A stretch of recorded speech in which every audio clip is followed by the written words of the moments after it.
Vou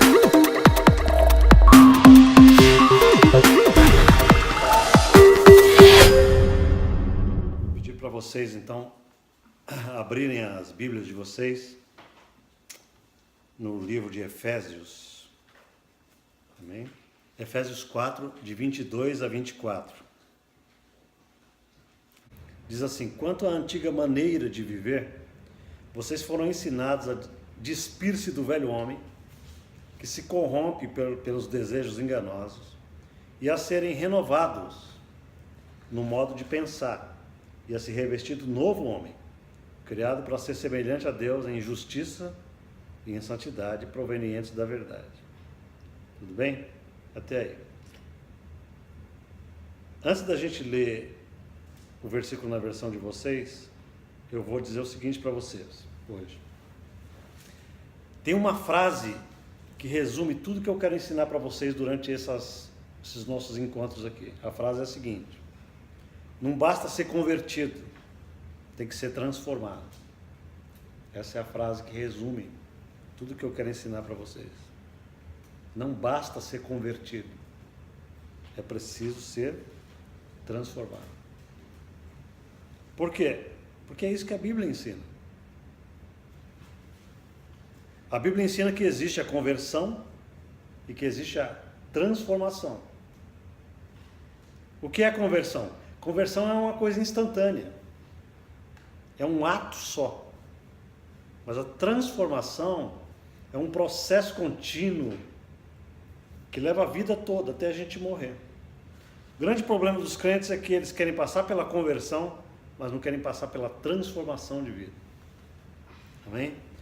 E tem crente que se vangloria no tempo de convertido. Ah, já tenho 15 anos de convertido. E daí? Porque a conversão é uma bênção, mas ela em si só, ela não é o discipulado autêntico. Ok? Conversão não transforma ninguém como Deus quer. Tanto que Paulo usa o termo transformação para gente que já era madura espiritualmente. Agora, a transformação, ela exige trabalho. É por isso que muita gente não quer a transformação, porque você nunca é transformado naquilo que Deus espera que você seja, automaticamente e passivamente em casa, sentado vendo televisão à noite. Amém? Quando você está aqui comigo, presta atenção nisso, porque isso é fundamental. Eu falei isso a semana passada, eu repito para vocês que não estavam. Você precisa de um contato maior com o seu pastor. O seu pastor tem que ser seu líder. Ele tem que ser aquele cara que você segue a ele. Assim como eu sigo a Cristo. Você tem que me seguir. Eu preciso de seguidores. Eu não preciso de gente que me conhece na igreja. Porque é a partir desse contato, olho a olho, cara a cara, comendo juntos, chorando juntos e rindo juntos, que eu posso formar vocês como discípulos de Jesus. Eu não consigo formar gente que eu não consigo pôr a mão na massa. Eu não consigo moldar.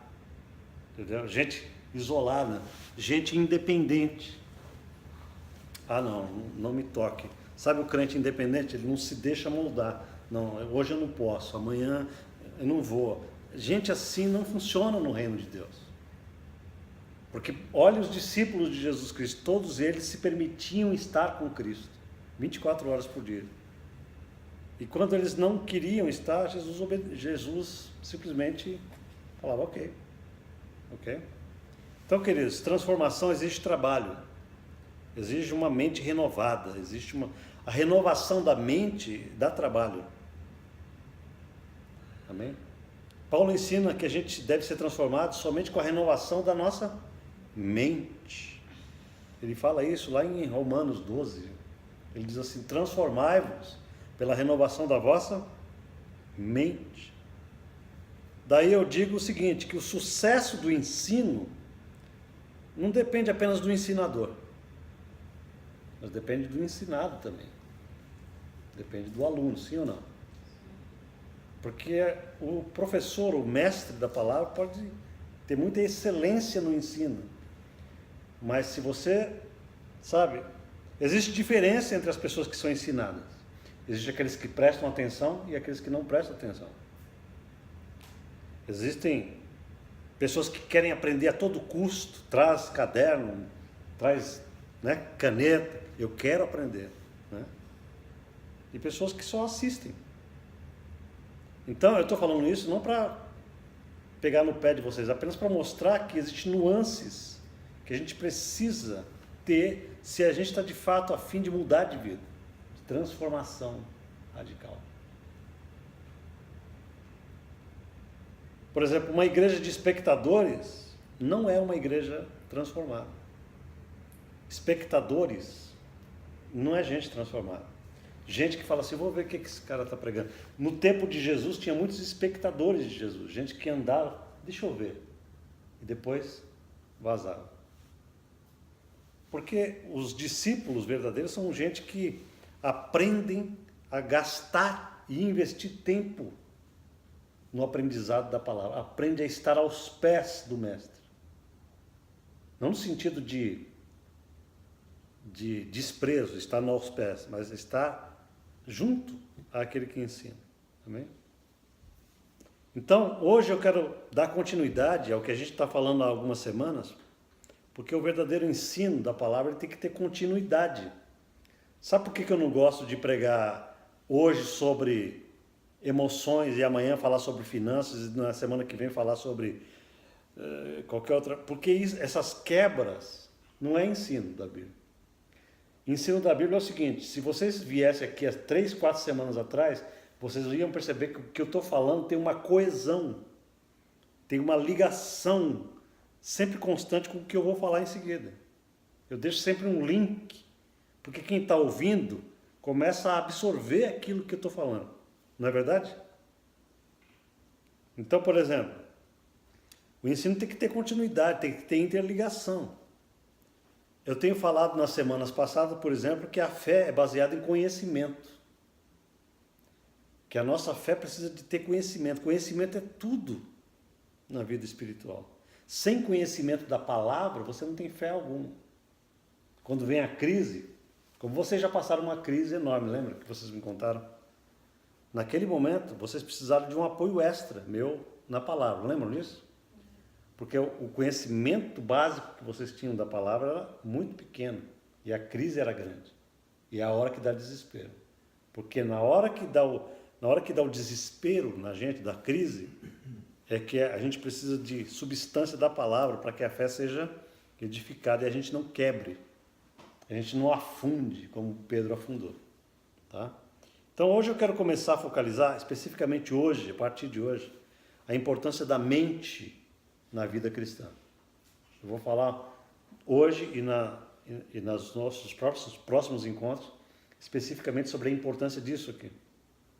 Isso daqui é fundamental, a mente é fundamental na vida cristã.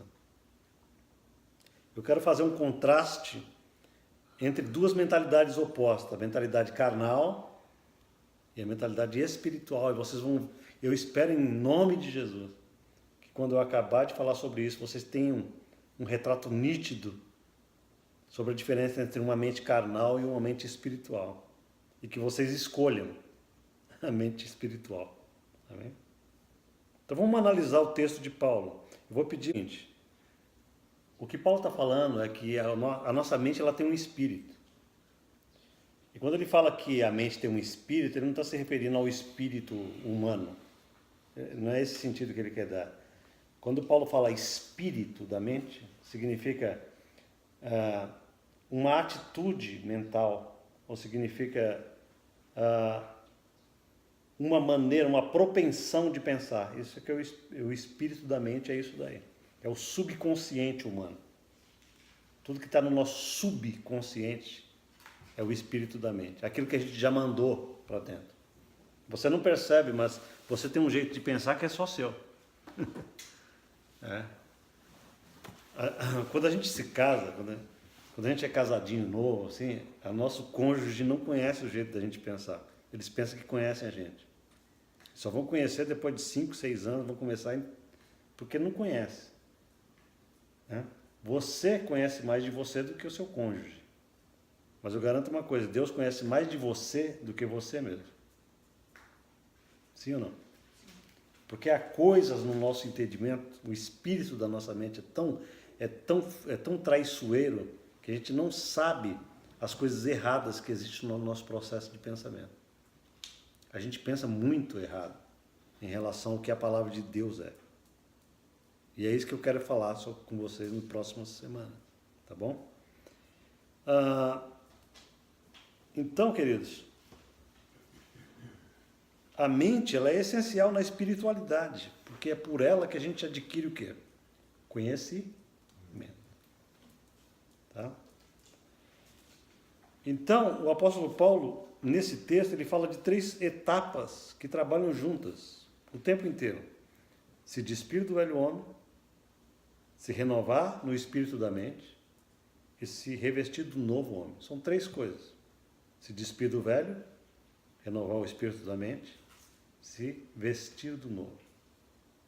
O tempo inteiro você está fazendo isso. Esse é um processo que vai durar quanto tempo? A vida toda. Sabe por quê? Porque o velho homem, ele tenta se levantar em nós a todo momento. Eu não vou ter tempo para falar sobre isso, mas eu queria deixar claro para vocês pelo menos uma coisa aqui. Paulo fala, o apóstolo Paulo diz isso claramente em Romanos, que todos nós que somos de Jesus, que nascemos de novo, nós não temos mais uma natureza pecaminosa. Ele diz assim que nós temos uma natureza nova, absoluta nova. Aonde? Em espírito. Então, para você entender o que eu vou falar de hoje em diante, você tem que entender isso, que nós somos divididos em espírito, alma e corpo. Tudo bem, gente? Quando Paulo se refere ao nosso espírito, ele fala que nós somos perfeitos em espírito. O nosso espírito recebeu regeneração. Sabe o que significa isso? Que no nosso espírito nós somos perfeitos, nós estamos preparados para o céu. Nosso espírito não tem pecado, por exemplo. Nosso espírito não quer o mal, não pensa errado, porque ele já foi retificado por Jesus de uma vez só. Se a gente morre hoje, por que o nosso espírito vai para o céu? Por que ele não recebe condenação nenhuma? Porque ele já estava pronto já do lado de cá da morte. O novo nascimento é isso. A gente recebe uma nova natureza absolutamente nova em espírito, agora mesmo, do lado de cá da eternidade. Portanto, o problema nosso não é espírito, certo? Nosso espírito está jóia com Deus. Tanto que Paulo fala nesse texto mesmo aí de Efésios, ele está falando que o novo homem foi criado por Deus em verdadeira justiça e em verdadeira retidão, que foram procedentes da verdade. Note que ele diz que o nosso espírito já é criado segundo Deus, em verdadeira retidão. Nós não somos retos em verdade, na nossa alma. A nossa alma não tem verdadeira retidão, mas Paulo está dizendo nesse texto que o novo homem tem verdadeira retidão de Deus. Ele está dizendo ali, não está? Verdadeira retidão procedentes da verdade. Não é isso que está falando no final? Lê para mim, por favor, Daniela. E vos renoveis do novo homem, que segundo Deus, criado segundo Deus, em justiça e retidão procedentes da verdade. Veja, o nosso novo homem, que já existe no nosso espírito, ele foi criado, já foi criado segundo Deus, em verdadeira retidão. Nós somos retos em espírito. Nós não somos pecadores em espírito. Nosso pecado está na área da psique, disso aqui, ó, da mente. O nosso espírito não tem nada a ver com o pecado, é separado. O espírito do crente, ele é tão isolado do pecado que Deus pode habitar nele. Quando você peca na mente, em atos ou fisicamente, esse pecado mental, físico, ele não consegue contaminar mais esse espírito santificado que Deus já renovou. Olha que coisa poderosa. Você consegue corromper a sua alma e sua mente pode ser afetadas pelo pecado.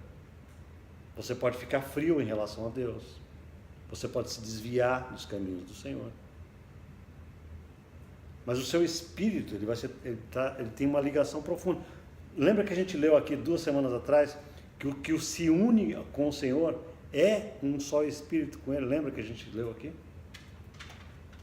Então, para vocês entenderem o que eu vou falar daqui para frente, vocês têm que ter pelo menos essa base. Tudo bem, turma? Vocês que estão chegando agora, nosso espírito não tem problema nenhum. Nosso problema é mente.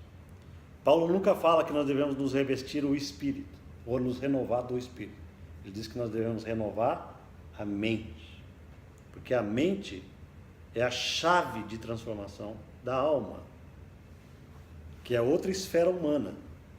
A nossa alma precisa ser curada, não o espírito. Entendeu? Onde é que estão todos os nossos traumas? Está no espírito ou na alma?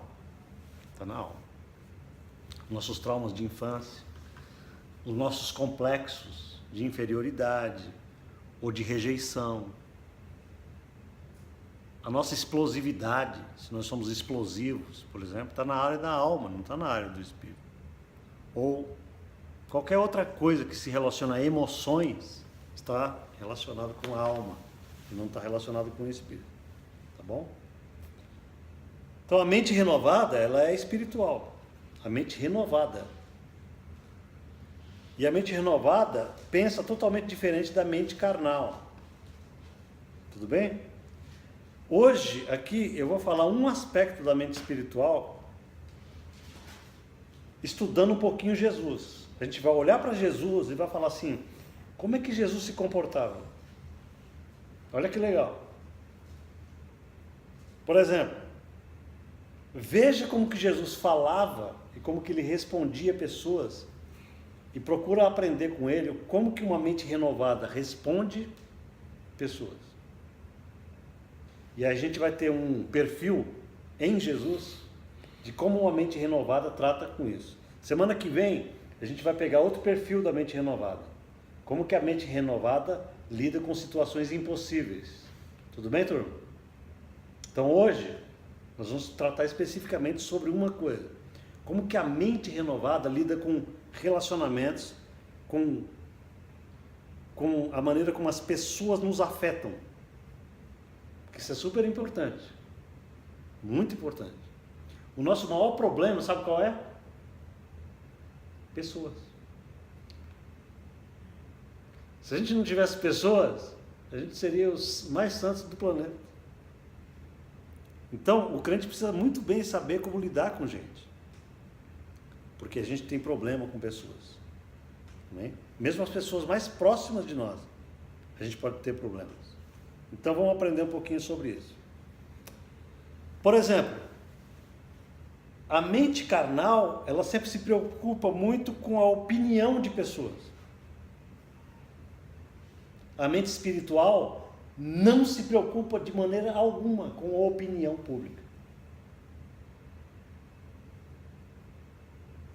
A mente espiritual, ela se preocupa com a opinião de Deus, e não com a opinião do povão. A mente carnal, às vezes, se desocupa da vontade de Deus por causa da pressão popular. Quanto mais pessoas ao teu redor te pressionando, pode te impressionar mais se você for carnal. Amém? Isso desbanca duas coisas. Por exemplo, Jesus nunca se ocupou da opinião alheia. Isso desbanca duas coisas. Desbanca o apego à popularidade e o apego à aceitação dos outros. Que é duas coisas terríveis para a gente. O apego à popularidade. O que as pessoas estão pensando de mim? Nós vivemos numa época de internet, certo? Um dos grandes perigos para a nossa vida espiritual é nosso anseio da gente querer ser aceito nas redes sociais, por exemplo. Do número de likes que a gente está acostumado a ganhar. A gente se vicia nisso. E a gente passa a nivelar a nossa vida por aquilo que as pessoas veem em nós. E a gente não quer passar uma imagem para elas que seja discordante do que elas pensam de nós, porque a gente quer aceitação. E não é nada errado, num certo sentido, mas quando passa de um certo nível, isso é prejudicial para a vida espiritual. Porque Jesus, havia momentos em que Jesus tinha que optar entre agradar o Pai ou agradar gente, pessoas. E uma mente espiritual sempre vai agradar mais a Deus do que a pessoas. A gente, com uma mente espiritual, eu posso ficar, eu corro o risco de ficar solitário. Só porque eu tenho uma mente espiritual. Por exemplo, vou dar um exemplo para vocês. Eu, como pastor, às vezes vejo certas situações na igreja em que eu preciso confrontar. Por causa de Deus. É muito difícil ser pastor por causa disso.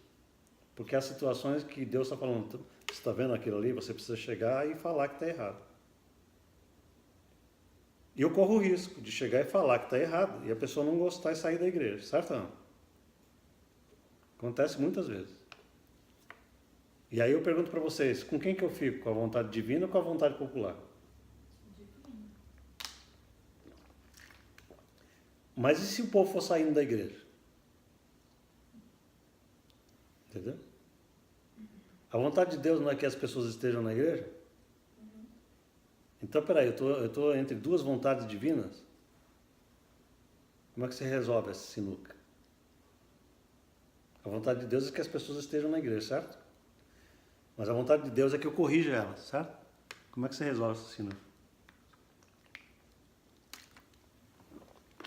Explicar na oração, né?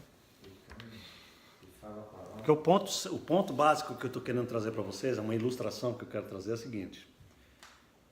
Deus realmente quer que pessoas permaneçam na igreja. Não é vontade de Deus que elas vão embora. Mas Deus não está nem um pouquinho preocupado se elas vão embora por causa de rebeldia ou por causa de que elas não estão querendo andar segundo a vontade dele. Deus não se preocupa com isso. Mas a mente carnal se preocupa.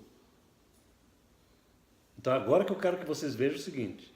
Se eu tiver uma mente, porque a mente carnal não é aquela mente pecaminosa. Eu estava explicando isso outro dia aqui. A mente carnal não é aquela mente somente que fica pensando lasciva, impureza, sexo ou qualquer outra coisa dessa natureza. Não, a carne ela é muito sutil. Eu posso estar pensando coisas que têm uma aparência de correção e eu posso estar sendo carnal. Por quando que isso acontece? Quando a minha mente, quando aquilo que eu acho que é certo está em desarmonia com o certo absoluto de Deus. Porque é Deus que determina para mim o que é certo e o que é errado. Entenderam isso? Deixa eu dar um exemplo para vocês de bebida alcoólica. Na minha cabeça, eu posso não ser condenado de tomar uma taça de vinho. Se eu tenho confiança com Deus, eu posso falar, não, eu vou tomar uma taça de vinho e estou em paz com Deus, porque isso não me tira da comunhão com Deus.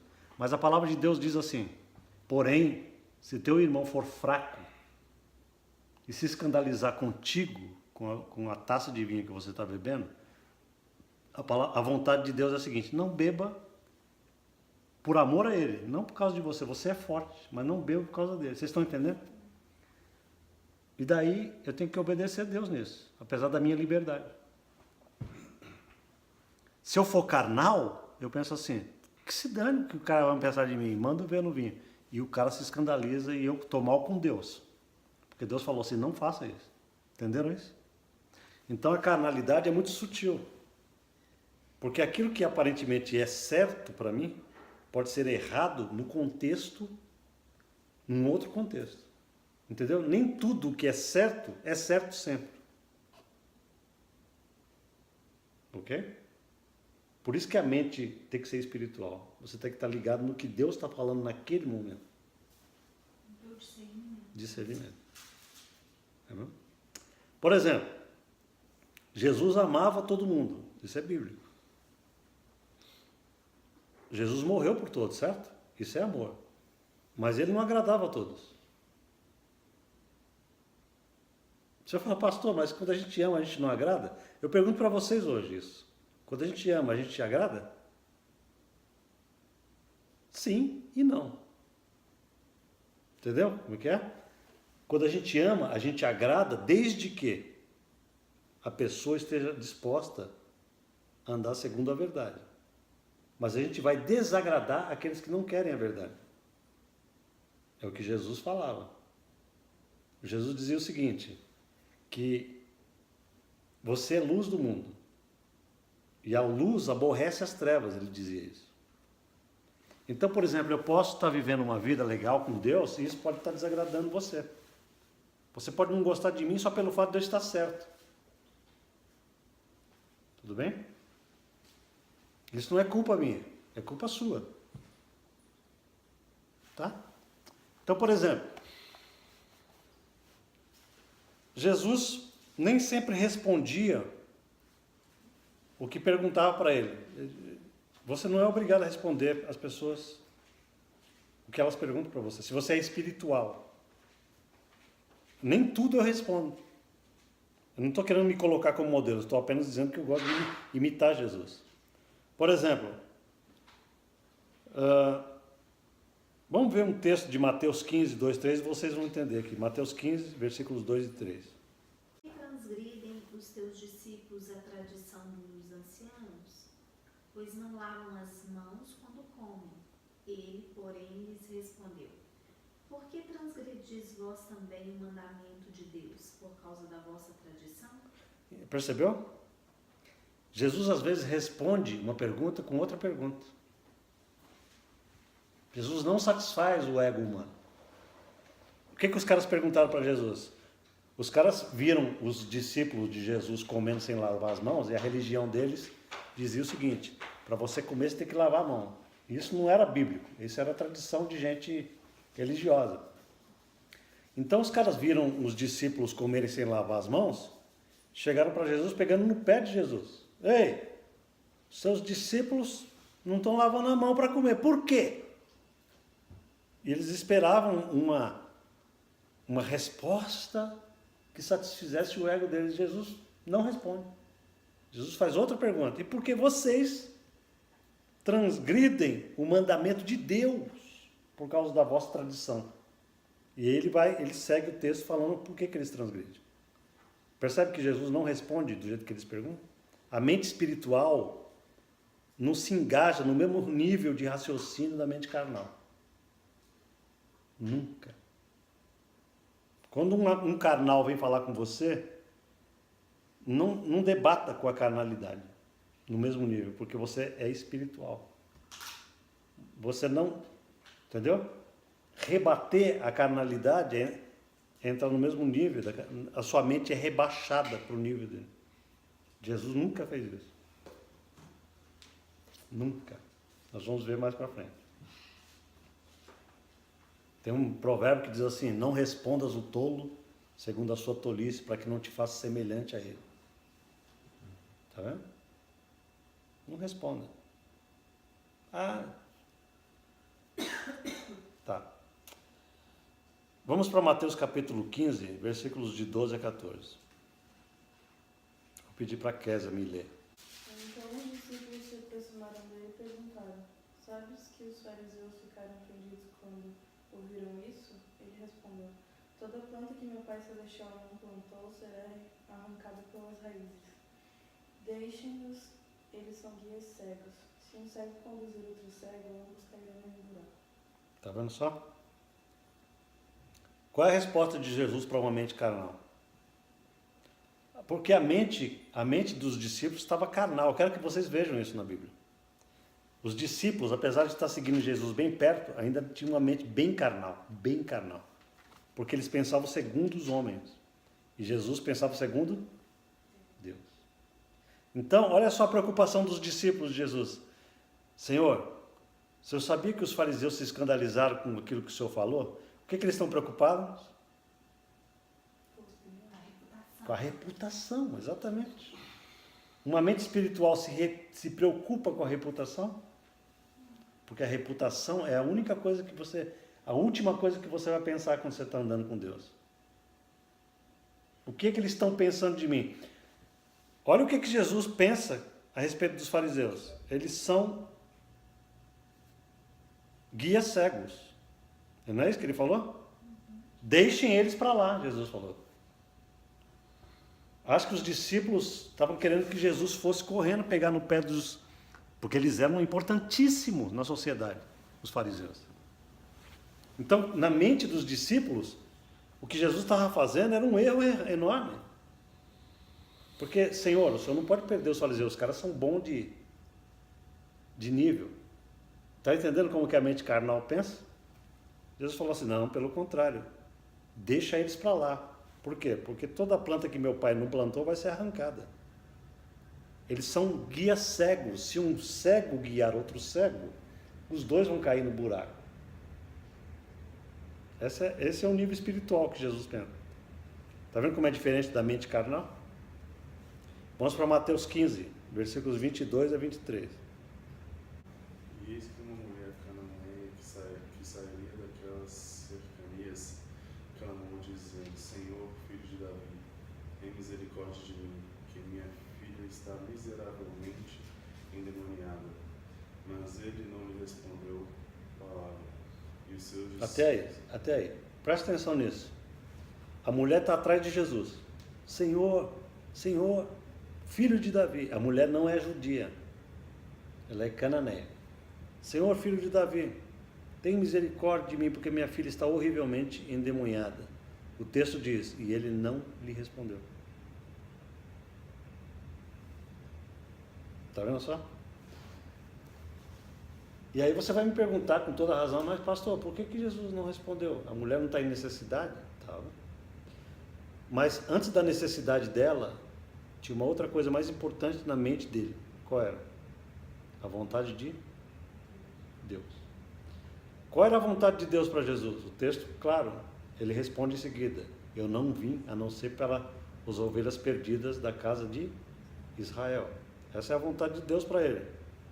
A mulher era judia? Não. Então ele não tinha missão nenhuma com ela do ponto de vista divino. Sim ou não? Sim. Mas se você continuar vendo o texto, você vai ver que o argumento que a mulher usa com ele quebra o coração dele. Quando Jesus fala assim: filha, não é lícito eu pegar o pão dos filhos e dá-lo aos cachorrinhos. E ele só falou isso porque os judeus chamavam os gentios de cães. E para ele não chamar ela de cã, de cadela, ele falou com carinho: cachorrinho. Não é lícito eu pegar o pão dos filhos, que são os israelitas, a bênção deles, e dar aos cachorrinhos, que são aos gentios. E ela então quebra ele de vez. Ela fala assim: tudo bem, Senhor, mas mesmo os cachorrinhos comem das migalhas que caem da mesa dos seus senhores. É quando ele fala isso, né, a visão dele muda radicalmente. Ele fala: filha, grande é a tua fé, vai em paz, a tua fé te salvou. Porque não há nada nesse universo que impeça o grande amor de Deus por uma mente, por uma vida humilde. Aí ele muda. A missão dele é mudada pelo coração de alguém humilde. Está vendo só? Mas no primeiro momento ele não pensou carnalmente. Ele não respondia nada para a mulher, realmente. Até que ela usou esse argumento. Aí ele mudou. Você vê como a mente espiritual pensa? Ela pensa de maneira divina. Ela não pensa emocionalmente. Se Jesus fosse carnal e emocional: ah, minha filha, tá bom. Onde é que está a tua filha? Vamos lá botar a mão na cabeça dela. Está vendo só como funciona o espiritual? Espiritual nunca é emocional. Ele age por princípios. Escreve isso. Espiritual age por princípios, não age por emoção. Muito bem. Vamos para Mateus 21, versículos de 23 a 27. Jesus entrou no templo, 23 e 27? De 23 a 27. E enquanto ensinava, aproximaram-se dele os chefes dos sacerdotes e os líderes religiosos do povo e perguntaram: em que autoridade está fazendo essas coisas? E quem te deu tal autoridade? Respondeu Jesus: eu também farei uma pergunta. Se vocês me responderem, eu direi com que autoridade estou fazendo essas coisas. De onde era o batismo de João? Do céu ou dos homens? Eles discutiam entre si, dizendo: se dissermos do céu, ele perguntará: Então por que vocês não creram nele? Mas se dissermos dos homens, temos medo do povo, pois todos consideram João um profeta. Eles responderam a Jesus: não sabemos. E ele lhes disse: tampouco direi com que autoridade estão fazendo essas coisas. Viu só? O que você entendeu aí, cara? Foi engraçado, né? Não foi engraçado? Mas por quê? Porque eles tentaram pegar Jesus no pulo. Eles queriam questionar a autoridade de Jesus. Porque Jesus estava fazendo muito milagre, mas Jesus não tinha, vamos dizer assim, um pedigree religioso que autenticasse os milagres. Jesus não era fariseu, Jesus não era sacerdote, Jesus era um humilde carpinteiro, que não fazia parte da casta religiosa da época. Então, na cabeça dos caras é o seguinte: para esse cara fazer o que ele está fazendo, ele devia estar lá em cima, no grupo de elite de Israel. Então eles falam: quem é você? Com que autoridade você está fazendo esses sinais? E Jesus não responde no mesmo nível. Jesus não chegou para eles: sabe por que acontece? Eu tenho autoridade divina, eu sou Jesus de Nazaré, eu sou aqueles que estavam previstos nas Escrituras. Jesus não dá nenhuma explicação dessa para eles. O que Jesus faz? Agora eu vou fazer uma pergunta para vocês também. Se vocês me responderem, aí eu respondo para vocês com que autoridade eu estou. Vamos combinar assim? Vamos. Então vamos fazer assim: o batismo de João era dos céus ou era dos homens? Os caras começam a pensar. Aí um fala para ele: espera um pouquinho, vamos aqui de lado. Deixou Jesus, puxaram-se de lado. Se a gente disser que era dos céus, ele vai perguntar: os caras estão... Ele vai perguntar para a gente: por que vocês não acreditaram em João? Porque eles não acreditaram em João. Aí Jesus estava esperando a resposta. A mente espiritual está tranquila. E os carnais estão... Agora, se a gente disser que não crê, que era dos homens, a gente tem medo, porque toda a multidão cria que ele é profeta de Deus. Então a gente vai ficar mal com o povão. É melhor a gente falar que não sabe, né? Então, Jesus, a gente já tem uma solução aqui para o problema. A gente não sabe. Jesus falou: não sabe? Então eu também não digo para vocês com que autoridade eu faço essas coisas. Vocês vão ficar na berlinda. Está na Bíblia isso. E eu pergunto para vocês: se fosse a maioria dos crentes, como é que responderia? Eles iam tentar provar na Bíblia, eles iam fazer um monte de coisa. E o mente espiritual não tem obrigação nenhuma com a carnal. Nós não temos obrigação nenhuma de responder testemunho de Jeová. Eu fico invocado como crente tonto. Pastor, e se os caras vierem me perguntar? Você não tem obrigação nenhuma de andar no mesmo nível deles. Você não tem obrigação nenhuma com heresia. Deixa os caras. Você só tem obrigação com a pessoa sincera que está na heresia e que vem a você e fala: eu preciso saber mais sobre o esse. Aí você tem obrigação com essa pessoa. Mas se for obstinado, não.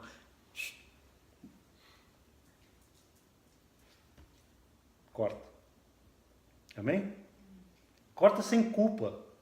Pastor, mas e se um dia Deus for cobrar de mim que eu não evangelizei o testemunho de Jeová? Isso é com ele.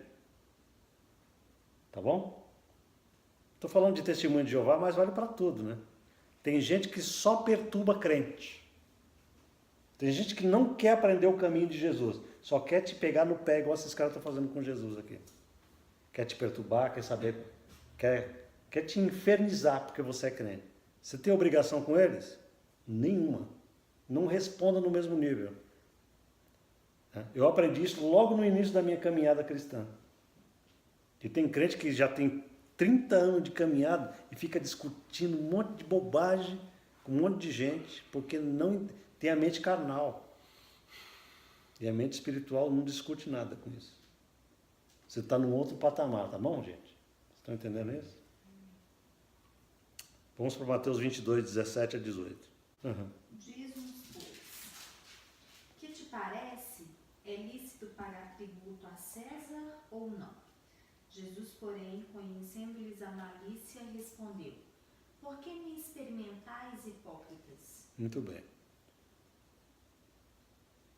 Os caras chegaram para Jesus também com a finalidade de pegar Jesus no pulo, porque eles sabiam que Roma era o império que estava governando sobre Israel, estava dominando, estava escravizando Israel.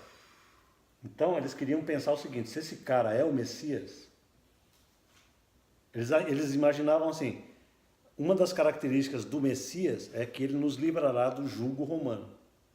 Se esse cara diz que é o Messias, ele vai ter que falar assim: nós não temos que pagar nada para romano, a gente tem que se libertar deles. Eles estavam pensando isso. Por isso que eles vieram com essa pergunta. Senhor, diz uma coisa para a gente. É certo que a gente pague tributo a Roma? Jesus responde imediatamente: por que vocês me experimentam? Hipócritas. Olha a resposta de Jesus. Por que vocês estão me testando? Vocês são tontos? Isso é Jesus, a mente espiritual. Por que vocês estão me testando? Qual é de vocês? Aí Jesus responde: qual é a figura que está na moeda? Eles falam: é de César. Então dai a César o que é de César e dá a Deus o que é de Deus. Tudo bem? Essa é a mente de Jesus, que muito crente não tem. A sabedoria, a coisa assim de deixar todo mundo de boca aberta. Amém? Isso me mostra o seguinte, que Jesus não está nem um pouquinho preocupado com a popularidade, porque as respostas dele às vezes são o quê? São duras. Você já chamou alguém de hipócrita na cara? A gente é muito doce, né? Perto de Jesus. E Jesus, que era o Deus do amor, tinha essa coragem de confrontar neguinho. Ele fala: vocês são hipócritas. Sepulcro caiado. Olha só.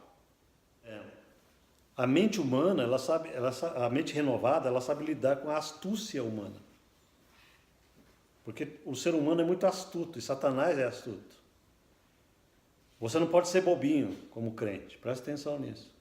Você tem que ter o discernimento do Espírito para saber: esse cara está me testando. Ele não está interessado no... Eu tenho muito disso comigo.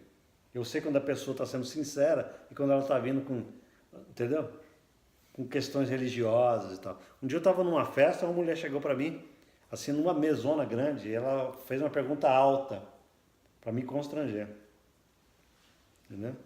Pastor, o que o senhor acha do sábado? Quando ela perguntou disso, na minha mente já passou: é adventista do sétimo dia, querendo trazer a velha polêmica do sábado para que haja a maior polêmica aqui da paróquia. Eu falei assim: eu não acho nada, porque eu estou morto para o sábado. Morri. Acabou o papo, sabe? Ficou todo mundo assim, não entendeu, o povo não entendeu nada. Mas também não precisa entender. Às vezes Jesus falava uns negócios que ninguém entendia, ficava todo mundo boiando. Né?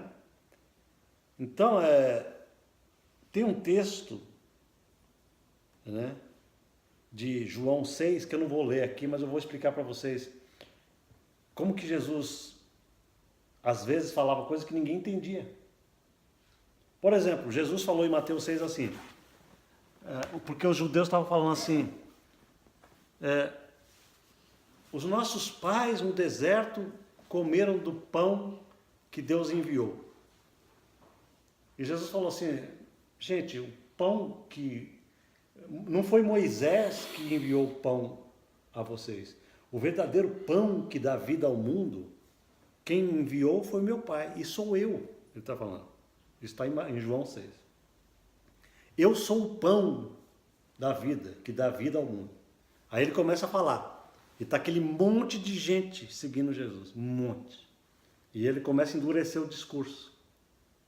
Aí ele começa a falar o seguinte: verdadeiramente, amados, quem come da minha carne e bebe do meu sangue, tem a vida eterna. E os caras começaram a escutar isso e não entenderam nada, porque pensavam que ele estava falando de canibalismo, de comer a carne dele mesmo. E daí começaram a murmurar entre eles: esse cara está ficando maluco e tal. Começaram a falar baixinho e tal. E Jesus falou: por que murmurais entre vós? E Jesus, em vez de melhorar o discurso, ele piora ainda o discurso. Eu repito outra vez a vocês: quem não comer da minha carne e não beber do meu sangue, não tem pacto comigo. E começou a nego sair. Só a gente vazando. Ficou só os 12.